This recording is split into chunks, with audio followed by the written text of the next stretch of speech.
ሰላም ሰላም የቻናላችን ቤተሰቦች እንኳን ወደ ቻናላችን በሰላም መጣችሁ። ዶክተሩ መጥቶ ቀዶ ሕክምና ወይንም ኦፕሬሽን ያስፈልጋል ወይንም ያስፈልግሻል ሲላችሁ ምን ይሰማችኋል? ፍርሃት፣ ጭንቀት ወይስ ሰራን ያልፈልግም ብሎ መሸሽ? እርግጠኛ ነኝ ኦፕሬሽን ሲባል አብዛኞቻችን እንፈራለን። ነገር ግን ፍርሃታችን የሚመጣው ነገሩን በደንብ ስላልተረዳ ነው። ዛሬ በዚህ ቪዲዮ ከኦፕሬሽን በፊት እያንዳንዱ ሰው ሊያውቃቸው የሚገቡና ሕይወትን ሊያድኑ የሚችሉ 5 ወሳኝ መረጃዎችን እናያለን። ቪዲዮውን እስከ መጨረሻው ከተከታተላችሁ ደግሞ ስለ ኦፕሬሽን ያላችሁን እይታ ሙሉ በሙሉ ይቀይራል። ሰብስክራይብ ያላደረጋችሁ አሁኑኑ ሰብስክራይብ አድርጉ። ቪዲዮውን ደግሞ ላይክ በማድረግ ጀምሩ። Les fleurs de notre peine s'épanouissent dans la pluie. Chaque blessure est un chemin vers un horizon de... እንግዲህ አንድ ሰው ከኦፕሬሽን በፊት መጀመሪያ ማድረግ ያለበት ምንድነው ብለን ስናይ ጾም ማደር ወይንም በሕክምናው ኤንፒኦ እንለዋለን። ነቲንግ ባይ ማውዝ እንደማለት ነው። ታዲያ አንድ ሰው ከኦፕሬሽን በፊት ለምን ይጾማል? ለምን አስፈለገ? ዶክተሩ ከሌሊት 6 ሰዓት በኋላ ምንም ነገር እንዳትበሉ ካላችሁ ትንሽ ውሃ ብጠጣስ ወይንስ ከረሜላ ብመጥስ ምን ችግር አለው ማለት በፍጹም አያስፈልግም። ለምን መሰላችሁ? በማደንዘዣ ጊዜ በተለይ በሙሉ ማደንዘዣ በምንወስድበት ጊዜ የሆዳችን ጡንቻዎች ፓራላይዝድ ይሆናሉ።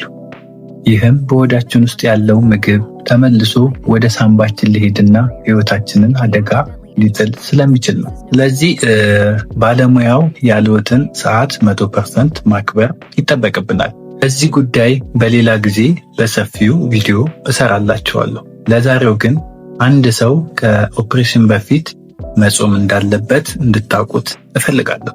ሌላው ሁለተኛው አንድ ሰው ኦፕሬሽን ከማድረጉ በፊት ማወቅ ያለበት ምንድነው ብለን ስናይ ሁለተኛው ነገር የምትወስዷቸው መድኃኒቶች፣ በተለይ እነዚህ መድኃኒቶች የምትወስዱ ከሆነ ለሐኪም መናገር ይጠበቅባቸዋል። የደም ግፊት መድኃኒት፣ ኢንሱሊን፣ የደም ማቅጠኛ መድኃኒቶች፣ ባህላዊ መድኃኒቶችና ቅጠላቅጠሎች እና ሌላ ማንኛውም መድኃኒት ቢሆን ሳትደብቁ ለሐኪሙ መናገር አለባችሁ። አንዳንዴ የባህላዊ መድኃኒቶች ወይንም ቅጠላቅጠሎችን ችላ ብለን ላንናገር እንችላለን። ነገር ግን አንዳንድ የባህላዊ መድኃኒቶች ከኦፕሬሽን በኋላ ከፍተኛ የሆነ ደም መድማት እንደሚያመጡ ማወቅ ይጠበቅባቸዋል። ሌላ ለምሳሌ እንደ አስፕሪን ያሉ መድኃኒቶች የምትወስዱ ከሆነ እነዚህ ከኦፕሬሽን በፊት መቆም ሊኖርባቸው ይችላል። ምክንያቱም ከኦፕሬሽን በኋላ ከፍተኛ የሆነ ደም መድማት ሊያመጡ ስለሚችሉ ማለት ነው። ሌላው አለርጂ ካለብን መናገር ይጠበቅብናል። ለምሳሌ የፕላስተር፣ የላስቲክ ወይንም የትኛውንም ማደንዘዣ ወይንም ሌሎች መድኃኒቶች ከዚህ በፊት ወስደን አለርጂ ከነበረብን በግልጽ ለሐኪም መናገር ይጠበቅብናል።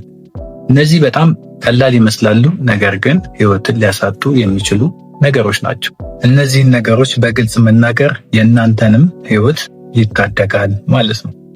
ሌላው ሶስተኛ ማወቅ ያለብን ምንድነው ከኦፕሬሽን በፊት ስንል ስለ ማደንዘዣው ማወቅ አለብን። እንግዲህ ብዙ ሰዎች ኦፕሬሽን ላይ ያለው ብነቃስ ብለው ይጨነቃሉ። እውነታው ግን የማደንዘዣ ባለሙያ ኦፕሬሽኑ እስኪጠናቀቅ ድረስ ከጎናችሁ አይለይም። የልብ ምታችሁን፣ የደም ግፊታችሁን፣ የህመም መጠናችሁን፣ የንቃተ ህሊና ሁኔታችሁን፣ የመተንፈስ ሁኔታችሁን እና ሌሎች በርካታ ነገሮችን በየሰከንዱ ይከታተላል። ስለዚህ ምንም አይነት ፍርሃት ሊሰማችሁ አይገባም ማለት ነው። እንግዲህ እንደሚታወቀው 2 አይነት ማደንዘዣዎች አሉ።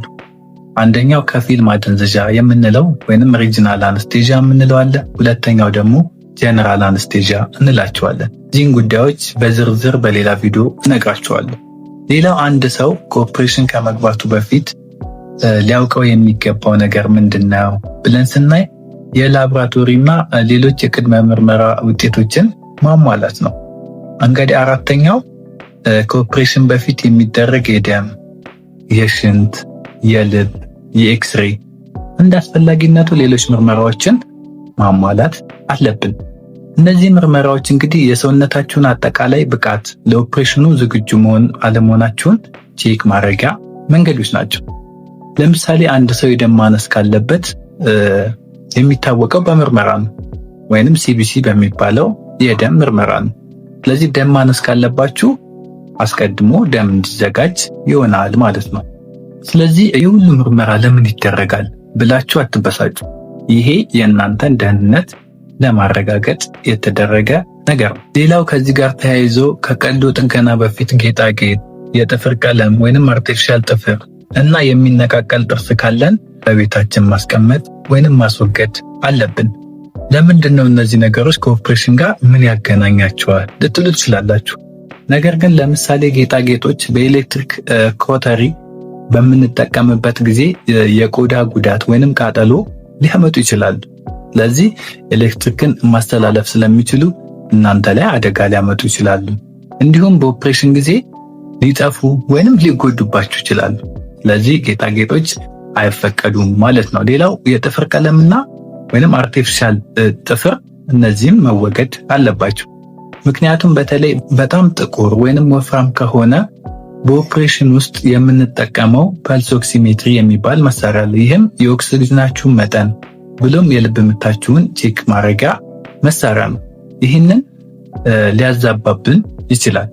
ስለዚህ በተለይ አርቲፊሻል ጥፍር ከተጠቀምን ፐልስ ኦክሲሜትር መጠቀም በጣም አስቸጋሪ ያደርግብናል። ስለዚህ እነዚህን ነገሮች ማስወገድ አለብን ማለት ነው።